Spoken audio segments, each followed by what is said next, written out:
Il était une fois, dans une petite ville, un garçon de 13 ans nommé Eliam. Chaque hiver, la neige tombait comme dans les films, épaisse, douce, silencieuse. Mais cette année-là, la famille d'Eliam ne vibrait pas comme avant.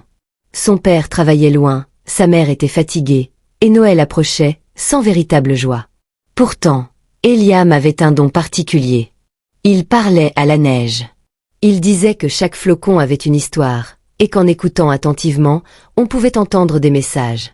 Un soir, alors qu'il marchait dans la rue glacée, un flocon atterrit dans sa main. Mais ce flocon-là ne fondit pas. Au contraire, il brillait d'une petite lumière bleutée. Eliam l'approcha de son oreille. Et il entendit une petite voix lui chuchoter. « Suis-moi, Eliam. Noël a besoin de toi. » Le flocon s'éleva doucement et flotta dans l'air, comme s'il lui montrait un chemin.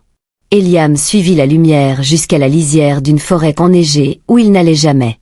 Là, une arche de glace se forma soudain sous ses yeux. En la traversant, il entra dans un endroit impossible. Une forêt magique, éclairée par des lanternes suspendues aux arbres, avec des animaux qu'on ne voyait que dans les contes. Lapins argentés, renards bleutés, et même un cerf gigantesque dont les bois brillaient comme des étoiles. Le cerf s'approcha de lui. « Eliam, l'hiver s'éteint. La magie disparaît. Et si la magie disparaît? Noël aussi. Tu as été choisi pour rallumer la lumière du solstice. » Le flocon guidait Eliam vers un grand palais de glace. À l'intérieur, 3 portes apparaissaient devant lui. Le cerf dit « Tu dois franchir les 3 épreuves.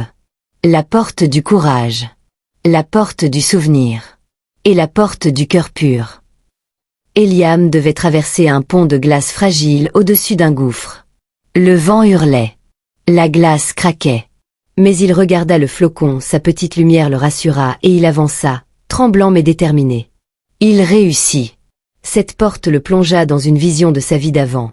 Les Noëls heureux, les rires, son père présent.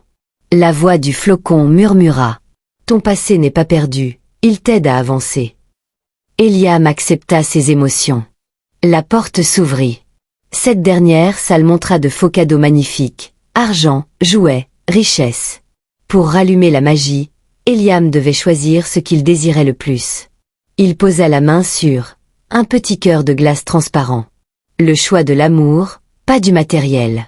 Et à cet instant, la salle s'illumina d'un bleu éclatant. Le flocon vola dans les airs, devenant une boule de lumière qui grandissait, jusqu'à exploser en une pluie de flocons argentés. La forêt brilla comme jamais. Le sol vibra. Le vent se mit à chanter.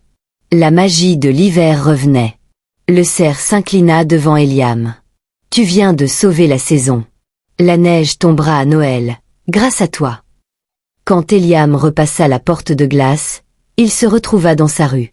Mais quelque chose avait changé. La neige tombait plus belle que jamais. Épaisse, brillante, presque vivante. Les lampadaires illuminaient des cristaux qui flottaient comme des lucioles. Des gens sortaient de chez eux, émerveillés. Son père, qu'il croyait bloqué loin de la ville, arrivait en courant. Un bus a repris miraculeusement la route. « Je suis rentré. » Sa mère sortit aussi, les larmes aux yeux. Eliam sourit sans rien dire. Au loin, un flocon lumineux vola une dernière fois, avant de disparaître. Depuis ce jour, la ville raconte l'histoire du garçon qui parlait à la neige. Et chaque Noël, quand les premiers flocons tombent, Eliam entend encore une petite voix chuchoter. « L'hiver ne meurt jamais tant que quelqu'un croit en la magie. »